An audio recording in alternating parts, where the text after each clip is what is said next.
My German countrymen, men and women, long pause changes of government have occurred frequently in history, and in the history of our people. It is certain, however, that never was a change of government attended with such far-reaching results as that 8 years ago. At that time the situation of the Reich was desperate. We were called upon to take over the leadership of the nation at a moment when it did not seem to develop towards a great rise. We were given power in circumstances of the greatest conceivable pressure, the pressure of the knowledge that, by itself, everything was lost, and that, in the eyes of the noblest minds, this represented a last attempt, while in the eyes of evil wishes it should condemn the National Socialist movement to final failure. Unless the German nation could be saved, by a miracle, the situation was bound to end in disaster.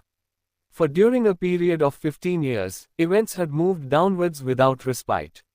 On the other hand, this situation was only the result of the World War, of the outcome of the World War, of our own internal, political, moral, and military collapse. For these reasons it is particularly important on a day like this to think back to the course of that entire national misfortune. What was the cause of the World War? I do not want to explain it from the personal aspect, about which so many treatises have been written.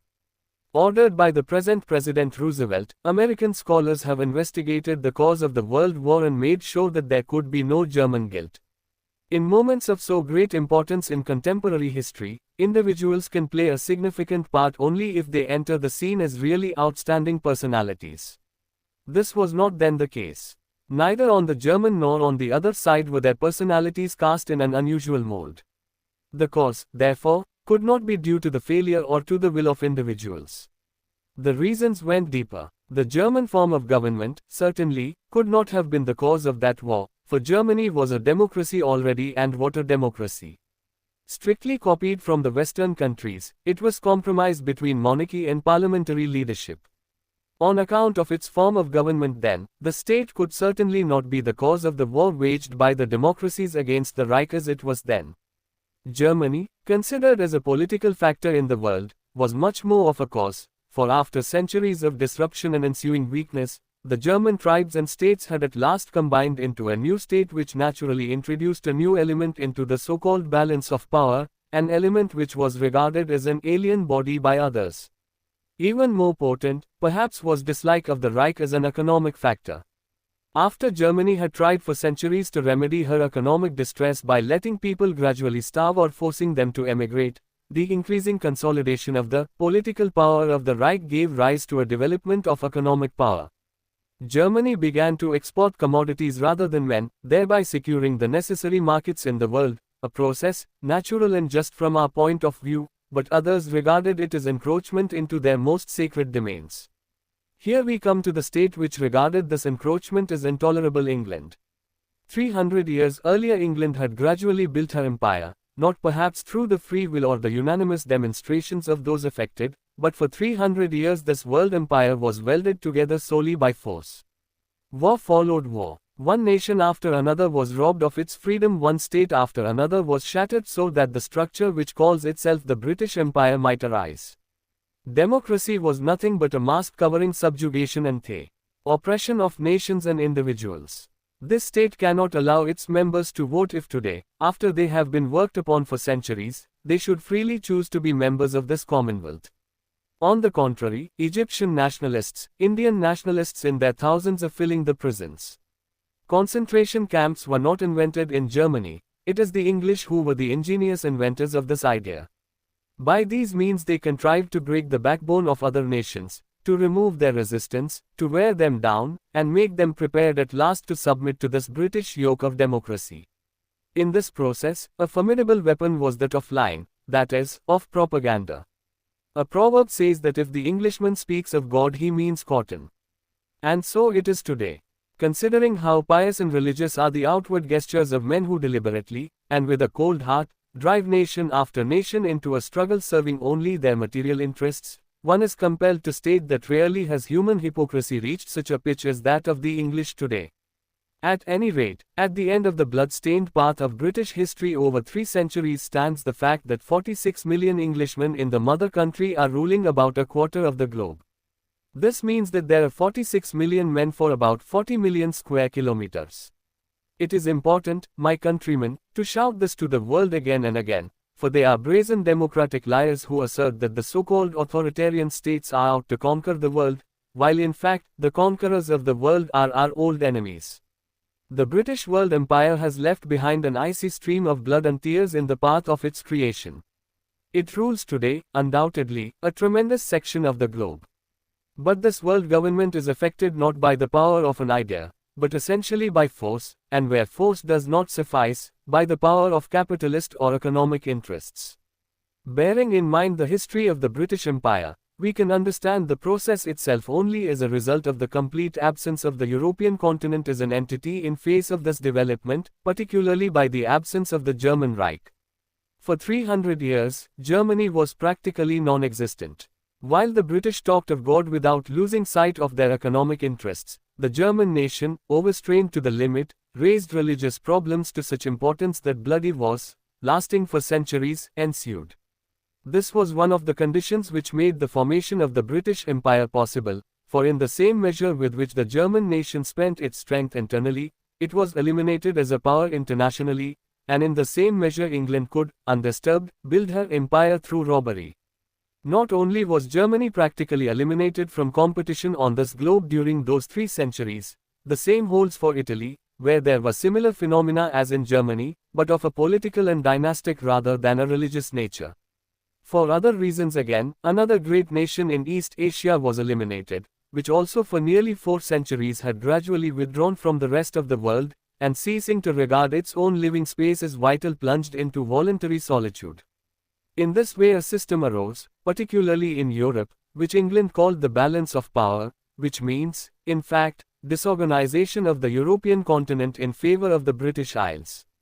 For this reason it was for centuries the aim of British policy to maintain this disorganization, not under the name of disorganization, of course, but with a better sounding name. Just as they do not speak of cotton, but say, God, they do not speak of the disorganization of Europe but of the balance of power. And this so-called balance of power, that is the real internal importance of Europe, enabled England again and again to play one state against another, so keeping the forces of Europe involved in internal struggle. Thus England could thrust forward undisturbed into other areas offering comparatively little resistance. And yet to speak today of England's world power or of England as the master of the world, is nothing but an illusion. To begin with her internal situation, England, in spite of her world conquests, is perhaps socially the most backward state in Europe. Socially backward, that is, a state orientated entirely in the interests of a comparatively small and thin upper stratum and the Jewish clique with which it is allied. The interests of the broad masses are of no weight in determining the orientation of the state. Here again propaganda phrases must serve. One speaks about freedom, one speaks about democracy, one speaks about the achievements of a liberal system, meaning nothing but the stabilization of the regime of a section of society, which, thanks to its capital, is able to get hold of the press, to organize and direct it, and to create public opinion. Thus, in a state commanding the riches of the world, having gigantic living space at its disposal, in a state with altogether hardly 1 inhabitant per square kilometer, in a state so blessed by nature, millions are excluded from these benefits, and live in greater poverty than the population of any of the overpopulated Central European states. The country, which is a paradise for a few, is nothing but continuous misery for many, that is, for the masses. Misery in nourishment, misery in clothing, misery particularly in housing, misery in security of income, and in the entire social legislation. And if all of a sudden a British Labour Secretary, who, incidentally, as a member of the opposition, is paid by the state, appears and says, after this war, after victory, England will have to tackle social problems, we will have to care for the wide masses, I can only reply, we have done this long ago.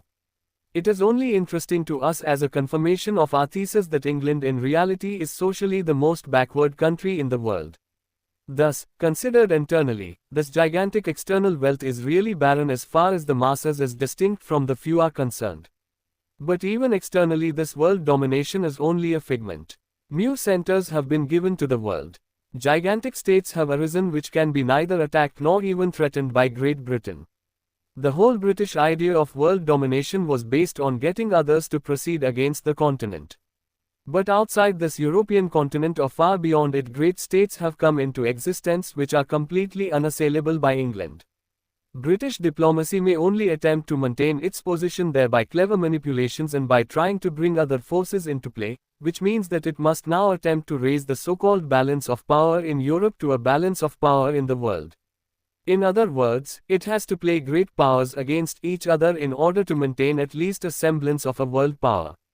In Europe itself, however, the awakening of the nations has already done away with the theory of the so-called balance of power, that is, disorganization of the continent.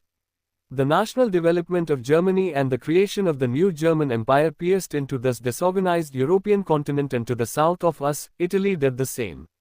To this must be added new elements which make the balance of power appear an illusion. It exists no longer. Therein we really see the real reason for the World War. Since 1871, when German tribes began to organize themselves and, under the leadership of a statesman of genius, formed an empire once more, and the national rebirth of the German nation found expression in a united state, Great Britain has been persecuting this new apparition. In 1871, even in 1870, immediately after the Battle of Sedan, British newspapers began to point out that this new structure was more dangerous to Great Britain than France had been. It had been hoped even then that Prussia might succeed, perhaps, by a long war, in throwing back France, but there was no wish that from Prussia's rise there should emerge a national German rebirth or, even more, a new German empire.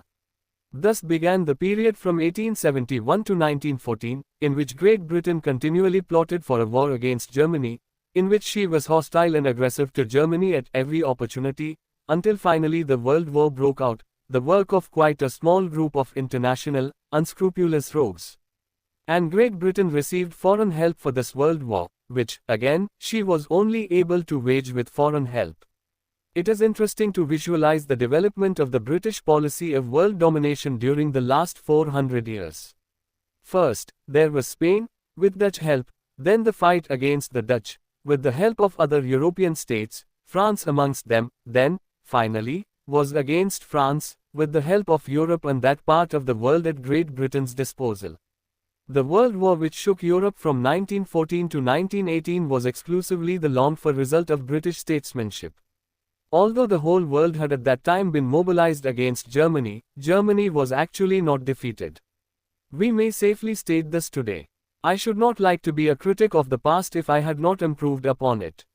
But today, as one of the historic men who have improved matters, I may critically examine and judge the past, and all I can say is that the result of the year 1918 is merely the consequence of a rare accumulation of personal inefficiency in the leadership of our nation, a unique accumulation which had never existed before in history, nor let me tell these gentlemen will it ever be repeated.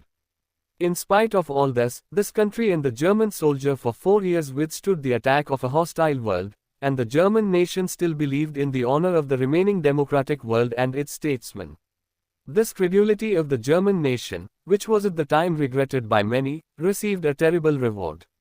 If today Englishmen come along and believe that it is only necessary to put on the gramophone the old propaganda records of the years 1917-18 in order to achieve a new result, I can only say they have not forgotten anything, but unfortunately for them, they have not learned by experience. In this respect they differ from the German people.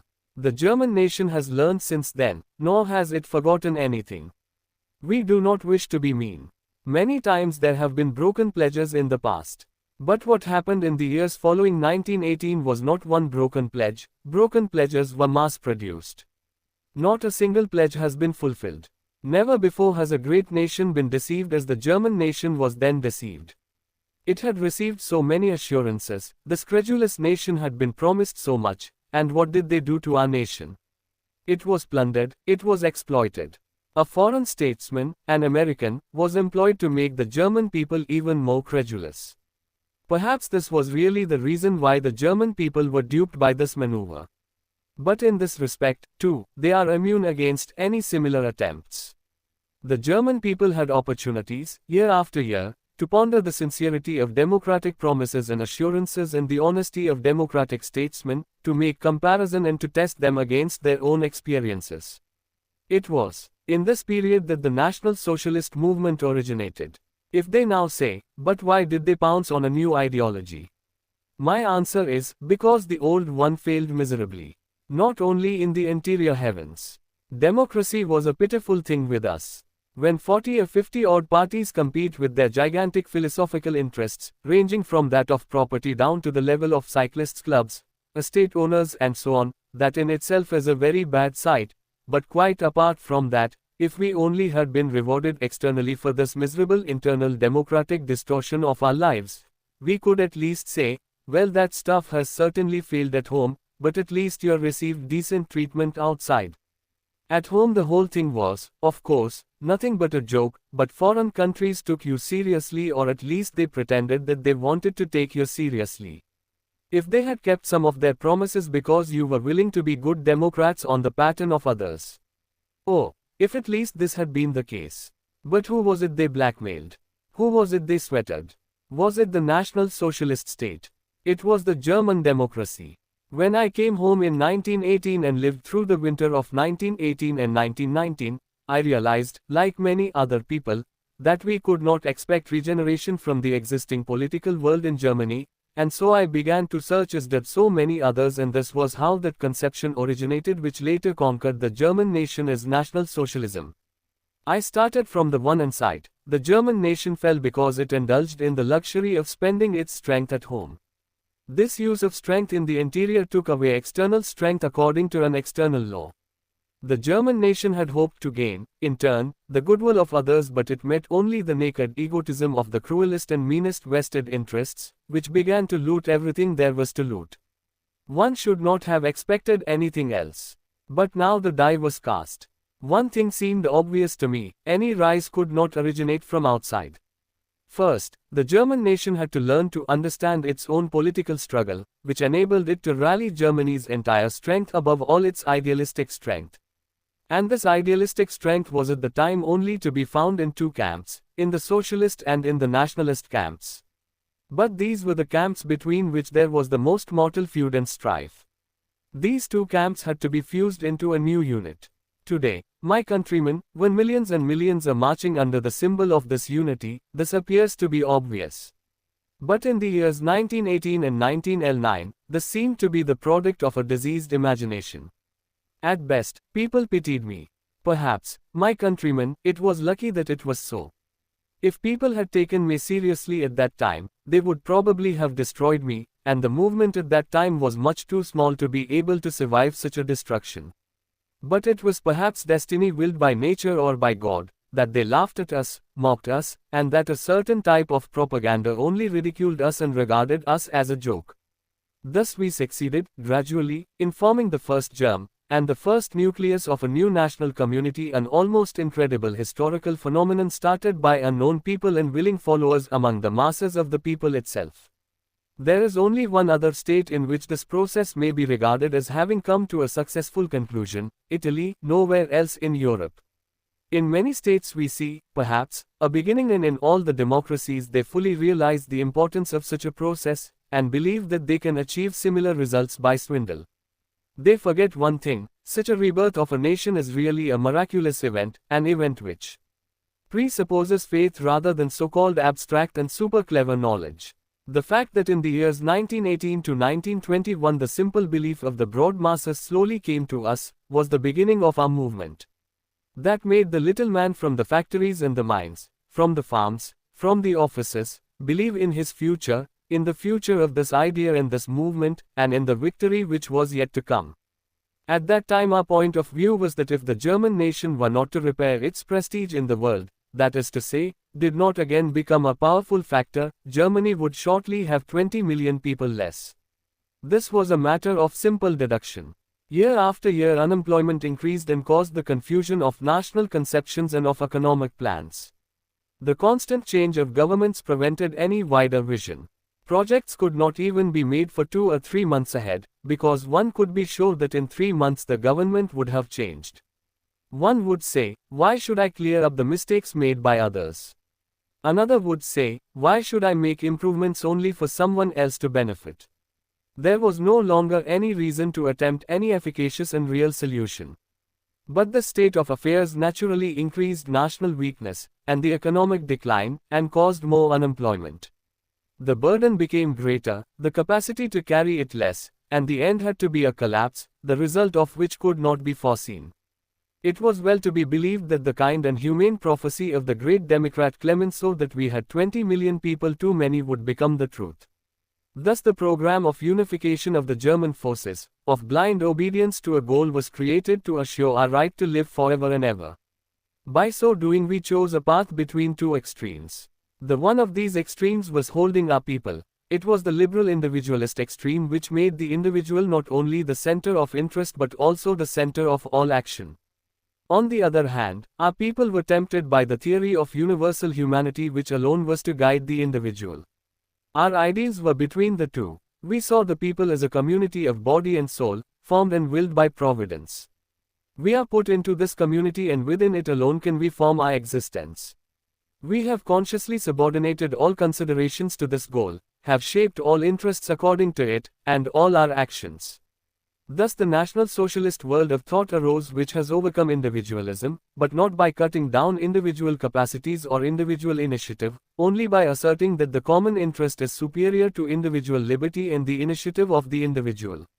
This common interest regulates and orders, if necessary, curtails, but also commands. Thus we started a struggle against everyone in those days, against the individualist as well as against the humanitarians. And in this struggle we slowly conquered the German nation during 14 years.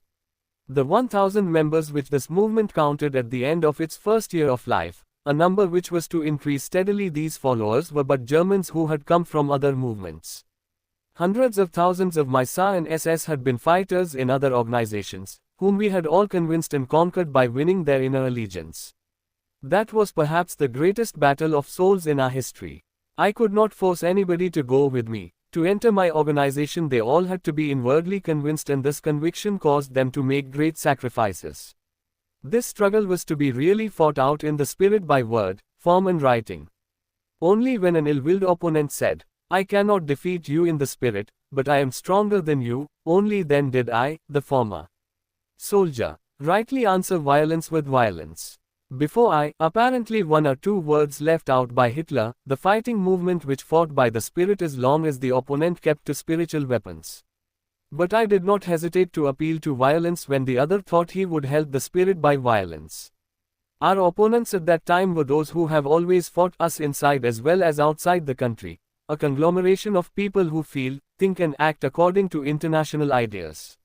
We know the coalitions of that time. In this battle of the spirit we have defeated them everywhere. For when at last I was called to power, I came in the legal way, under the presidency of Reichsgeneral Field Marshal von Hindenburg, because I was backed by the strongest movement. This means that the so-called National Socialist Revolution has defeated democracy, within democracy, by democracy. We acquired power legally, and today, too, I am facing you here on a mandate given to me by the German nation, a mandate more comprehensive than that which any one of the so-called democratic statesmen possess today. When we came to power in 1933 our road was clearly mapped out. It had been defined in a struggle of 15 years, which in 1,000 demonstrations had put us under an obligation to the German people. And I would be dishonorable and deserve to be stoned if I had deviated but one step from this program, or if I were to do so now. The social part of this program meant unifying the German people, overcoming all class and race prejudices, educating the German for the community, and if necessary, breaking any opposition to this unity.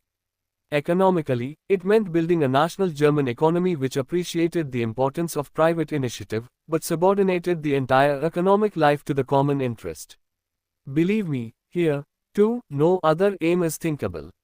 In times in which the sons are arrayed for defense in battle, and where no difference can be made between those who represent much, and those who represent little, economic advantages or privileged positions to the disadvantage of the total community cannot be maintained. As everywhere, I proceeded here by teaching, educating and slow adaptation, for it was my pride to carry out this revolution without one single window pane being broken in Germany. A revolution which led to the greatest changes ever achieved on earth, but which destroyed nothing, only slowly reorganized everything, until at last the entire great community had found its new road. That was my goal. It was the same in foreign politics. My program was to do away with Versailles. People all over the world should not pretend to be simpletons and act as if I had only discovered this program in 1933, or 1935 or 1937. These gentlemen should only have read what I wrote about myself 1,000 times instead of listening to stupid emigre trash. No human being can have stated and written down as often as I what he wanted, and I wrote it again and again, away with Versailles. And this was not a whim of ours, but the reason was that Versailles was the greatest injustice and the most abject ill-treatment of a great people ever known in history. Without the abolition of this instrument of force meant to destroy the German people, it would have been impossible to keep this people alive. I came forward as a soldier with this program, and spoke about it for the first time in 1919. And I have kept to this program as to a solemn obligation during all the years of the struggle for power, and when I came to power I did not say like democratic politicians, follows a quotation from Schiller's Fiesco meaning roughly, the monster has carried out his work, now he can be dismissed. But at that moment I said to myself, thank God for having brought me to a point where I can put my program into action. But again I did not want to do this with violence.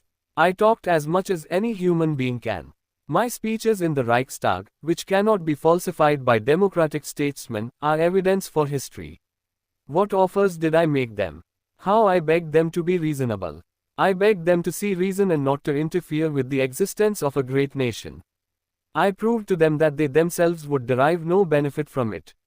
I told them it was senseless, and that they would only do themselves harm. What have I not done in all these years to pave the way to an understanding? It would never have been possible to begin this armament race unless others had wanted it. I made proposals to them.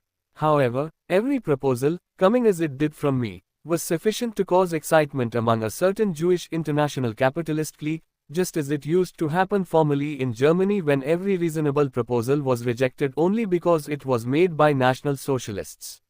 My Reichstag speech on the 17th of May 1933, or for that matter, my later speeches, my innumerable announcements at public meetings, all the memoranda which I wrote in these days, they were all governed by the one idea: whatever happened, it must be possible to find a method for a peaceful revision of this Versailles Treaty. That this treaty was an infamous document, all its authors finally admitted. In fact, the possibility of a revision was to be left open. Only they made the League of Nations the agent for this purpose, and this institution was quite unsuited for its task. The League of Nations was established on the one hand to prevent a revision of the treaty, and, on the other hand, was to have jurisdiction for such a revision. At first we were not members of the League, and later German participation amounted in the last analysis to nothing but the payments of yearly installments. That was the only positive thing as far as Germany could see. Of course, Germany was then a democracy, and the Democrats of Berlin begged, on their knees. They went to Geneva before the International Tribunal. They begged, give us a revision. Everything was in vain. I, as a National Socialist, recognized after a few months that this tribunal would not help us. Accordingly, I did what I could, but I say our adversaries always confused us with the people with whom they had dealt since November 1918. The German nation had nothing in common with those men. That was not Germany. They were miserable individuals kept by England and France, who had doped them. That was not the German nation, and to connect the nation with such people we regard as a defamation. If the others believed they could apply the same methods to us they applied to the November men, they were greatly mistaken. In that event both sides were at cross purposes. They could not expect us to go to Geneva and continue begging, to receive kicks, and to beg again. If they expected that, they mistook the former German soldier for the traitor of 1918. Of course, those November men could not do anything but give in, for they were in fetters, they were caught in the fetters of that other world. We, however, have no reason to give in to that other world, or do the English perhaps believe that we have an inferiority complex when we compare ourselves with them? Several words drowned in applause. Then they forced us down by a lie, a trick, but the British soldiers did not defeat us. Neither did it seem during the Western campaign that any change has taken place. I, myself, and in fact, all of us, made up our minds that voluntary negotiation at Geneva would not yield any result. The only thing to do, therefore, was to leave Geneva. Never in my life have I pushed myself. Those who do not want to talk to me need not do so. Now here are 85 million Germans looking into the future with pride and confidence. They are heirs of a great history. We had a world empire when England was nothing but a small island, and for a longer time than for 300 years. Indeed, they forced us to take the road which we took. The League of Nations only ridiculed and derided us. We left it. At the disarmament conference, the same happened, and we left it. We started on the road which we were forced to choose, but all the time we strove for understanding and conciliation. In this connection I may point out that our striving in one case, in that of France, almost succeeded. When the Saar plebiscite took place and the Saar territory was returned to the Reich, I made up my mind, with difficulty, and declared on behalf of the German nation that I would waive any further revision in the West. The French accepted this as a matter of course, but I told the French ambassador of the day, "Look here, this is by no means a matter of course as you seem to imagine. What we are doing is making a sacrifice in the interest of peace. We make this sacrifice, but we, at least, want to have peace in exchange for it." But the ruthlessness of the capitalist plutocrats in these countries always broke through in a short time, fostered by emigrants who presented a picture of the German situation which was naturally quite mad, but was believed because it seemed agreeable, and then, of course, it was propagated by Jewish hatred. This collection of capitalist interests on the one hand, Jewish instincts of hatred and the emigrants' lust for revenge, succeeded in increasingly beclouding the world, enveloping it in phrases, and in inciting it against the present German Reich, just as against the Reich which preceded us. At that time they opposed the Germany of the Kaiser, this time they opposed National Socialist Germany. In fact, they opposed any Germany which might be in existence. But my decision was firm, in no circumstances to abandon one's rights, for in doing so it would not be theories which were given up, but the lives of millions of the future. I do not sacrifice some point or other in a party program, for in such a case one sacrifices the future, a race, and nobody is entitled to do that unless he stands before the people and says, "I can no longer represent your interests, someone else must take over." But we did not come to power having on our program, "We are ready to abandon the interests of the German nation." I came with the oath, I abandon no interests. For my country, it was not as if the abandoning of interests would bring quiet for all time.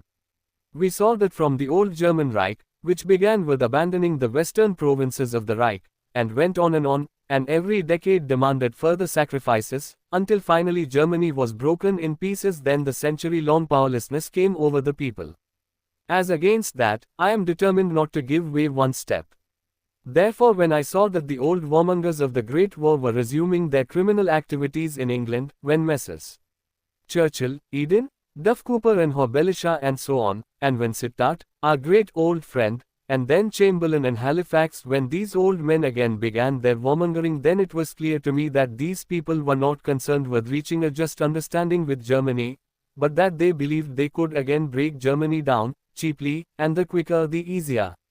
You know what happened then, my countrymen. In those years, beginning in 1934, I armed. When in the Reichstag in September 1939, I outlined the extent of German armament, the rest of the world did not believe, for those who live by bluff think that others are only bluffing. But we have already experienced that internally. Here, too, my opponents never believed me. When it is said that the prophet is not without honor, save in his own country, I should like to extend it, and say that his prophecies are not esteemed. So it always was with me.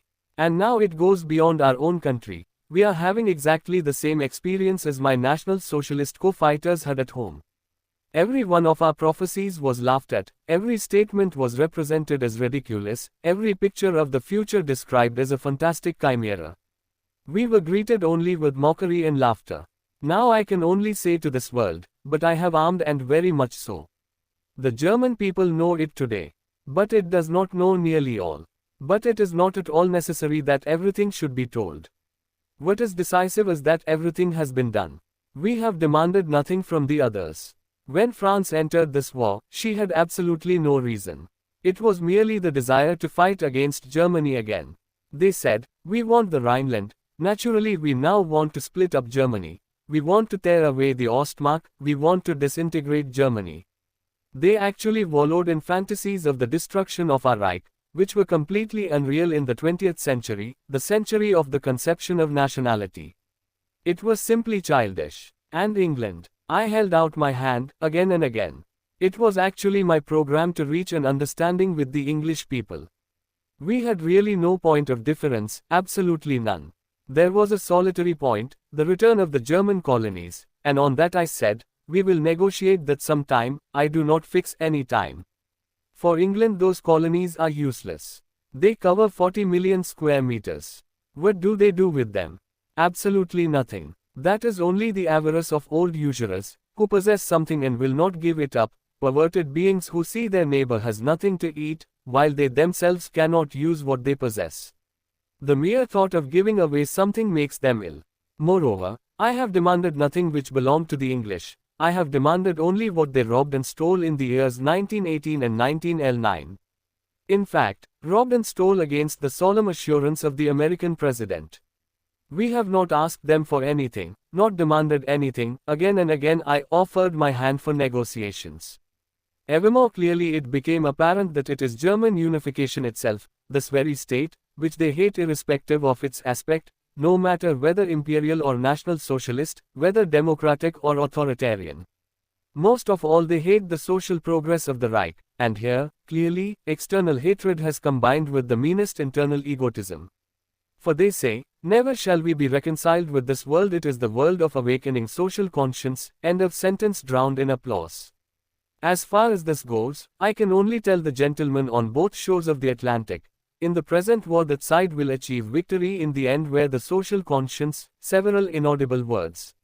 They can wage wars for their capitalist interests, but in the end these wars will open the way for social risings within the nations. For in the long run it is impossible that hundreds of millions of human beings should be aligned according to the interests of a few individuals. In the long run the greater interest of mankind is bound to prevail over the interests of these little plutocratic profiteers. Proof that in other countries, too, a crisis is already beginning to develop in this sphere, is that English labor leaders now suddenly come out with new social conceptions, so worn out and antiquated that I can only say, put them back into the chest. We have already divested ourselves of this sort of material, it is out of date. If you want to know how these things are being done, then you must not take up programs which in our country would have been modern in the 80s or 90s. You must come to us and study here, then you will learn something, gentlemen. But the mere fact that anything like that is suddenly put forward as an aim, for what then are these gentlemen actually waging war? First, they said it was to fight against National Socialism that the nations of the world had to be bled white, and now, suddenly they detect in their bottom drawers, points that were in the programs of our predecessors. Why all this? They could have had all this cheaper. But this fact furnishes proof that there, too, the nations are showing signs of action, or if for instance a storm breaks out in England, because somebody, a colonel or a general, I believe declares that in the England of such an advanced social standard, they cannot use officers taken from the lower section of the population, but only officers from the upper classes, the others are unfit, then I can only say, do you get exasperated because he has said this? You should not get exasperated because this is not the case, but not for the reason that somebody has at long last expressed it. It is interesting that no one gets exasperated over the fact that the reality is like this, that is to say, that in point of fact only representatives of the upper classes can attain a position there. This is what should exasperate you, and not the fact that by mere chance someone was, while this war is on, unwise enough to make that statement. In our country, if you are interested to hear it, this was remedied long ago. Only a short time ago you pointed out to us that our officers and generals were incapable, because they are all too young and infested with National Socialist ideas. Meanwhile developments have shown which side has the better generals. If the war continues, this will prove a great misfortune for England, and you will have ample opportunity to gain further experience. The English will make up their minds to send a commission which is to take over our soldiers. It is the social Germany which is hated most by this clique, a conglomeration of Jews, their financiers and profiteers. Our foreign policy, our policy in the interior and our economic policy have been clearly defined. We have set ourselves only one aim, the people. All paths upon which we set our feet will lead to this purpose. Furthermore, we recognize that unless one wants to destroy everything, one must start and proceed on this path with many compromises and many leniencies. But the movement is not the temporary appearance of one man. Many years ago, in May Camp I said that National Socialism will put its stamp on the next 1,000 years of Germany history. You cannot conceive it without National Socialism. It will only then disappear when its program has become a matter of course. But not before that time. But even in war, the possibility of an understanding still existed. At once, after the war with Poland, I held out my hand. I did not ask anything from either France or England. It was in vain. After the collapse in the West, I again held out my hand to England. I was received with derision. They practically spat at me. They were indignant. All right, everything is in vain. The financial interests of this democracy are victorious over the true national interests. Once more, the nation's blood must be at the service of the money of the small group of interested people. Thus the war started and thus it will go on. But, looking back, I may point out one thing. The year behind us and the last part of the previous year have practically decided this war. The opponent which they first mobilized against us in the east was overthrown in a few weeks. The attempt to cut us off from Norway in the iron ore basis, and to gain a base for attack against northeast Germany was dealt with in the same way, within a few weeks. The attempt to reach the border of the Ruhr and the Ruhr zones via Holland and Belgium collapsed after a few days. France went the same way. England was chased from the continent. I sometimes read now of a British intention to begin a great offensive somewhere. I have only one wish, that they should inform me of it in advance, then I would have this European territory cleared beforehand. I should like to save them the difficulties of landing and we should then introduce ourselves and discuss matters once more. And in the language which is the only one they understand they now have hopes. For they must have hopes. What are they expecting now? We are now standing on this continent and from where we stand nobody will be able to remove us again. We have created certain bases, and when the time comes we shall deal the decisive blows, and that we have made good use of our time will be historically impressed on the gentlemen during this year. What are they waiting for? For the help of others. I can only say one thing, we have from the beginning allowed for any eventuality. That the German nation has no quarrel with the Americans is evident to everybody who does not consciously wish to falsify truth. At no time has Germany had interests on the American continent except perhaps that she helped that continent in its struggle for liberty. If states on this continent now attempt to interfere in the European conflict, then the aim will only be changed more quickly. Europe will then defend herself. And do not let people deceive themselves. Those who believe they can help England must take note of one thing. Every ship, whether with or without convoy which appears before our torpedo tubes is going to be torpedoed. We are involved in a war which we did not want. Otherwise one could not stretch out one's hand to the other side. However, if those financial hyenas want war, if they want to exterminate Germany, they will get the surprise of their lives. This time they are not up against a weakened Germany, as they were during the World War. This time, they have joined battle with a Germany which is mobilized to the limit of her power, able and resolved to fight. However, should the other side entertain hopes to the contrary, then I can only say, I cannot understand you. They speak of Italy's coming defection. Let those gentlemen not invent revolution in Milan, let them rather see that unrest does not break out in their own countries. Those countries view the relationship between Germany and Italy as they do their own. If in democracies one gives aid to the other, he asks a quid pro quo basis or something of the sort. These he then owns. When, therefore, the Italians sent aircraft formations to the Atlantic coast, the English newspapers wrote that the Italians were putting their oar in the conduct of the war, and that they would in future demand an Atlantic base by way of compensation.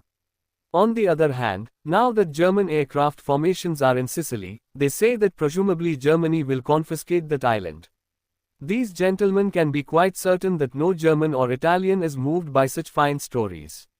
Such tales show only the pathetic lack of spirit of those people who in England retail such anecdotes. We can deduce from those writings that the people over there have not yet understood the meaning of the present war, but we have understood it very well. Wherever we can meet England we will meet her. However, If they regard the present setbacks of our partner as evidence of their victory, then I really cannot understand Englishmen. Whenever they have setbacks of their own, they regard them as big victories. The gentlemen over there may be convinced our calculation is quite accurate, and the reckoning will be made after the war, foot by foot, square kilometer by square kilometer. Another thing these people must understand, the Duce and myself are not Jews nor out for bargains. If we shake hands, that is the handshake of men of honor. I hope that in the course of the year the gentlemen will acquire a more accurate understanding of this. Perhaps they pin their hopes on the Balkans. If I were they, I would not give much for that.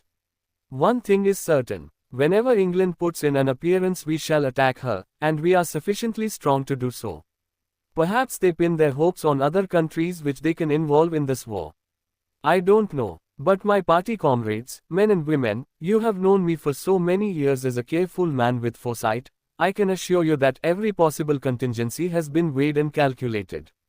We shall win final victory. Perhaps, though probably not to the same extent, they expect famine. We have organized our lives. We know at the beginning that there would not be too much of anything in wartime. However, the German nation will never starve, never, rather will the English nation, those gentlemen can be sure of that. Raw material shortage, that too, we have foreseen, and have for that reason made our 4 years plan. Maybe this has already dawned on some Englishmen. There might be one other point. Perhaps they really believe that once again they will be able to dope the German nation with their lies, their propaganda and their empty words. To this I can only say that they should not have slept for so long. It would be better for them to look into the development of the German nation somewhat more carefully. In the same way, they were idiotic enough to try to estrange the Italian nation and the Duce. One British lord rises and appeals to the Italian nation no longer to follow the Duce, but his lordship. That is too idiotic. Such an ass, next words drowned.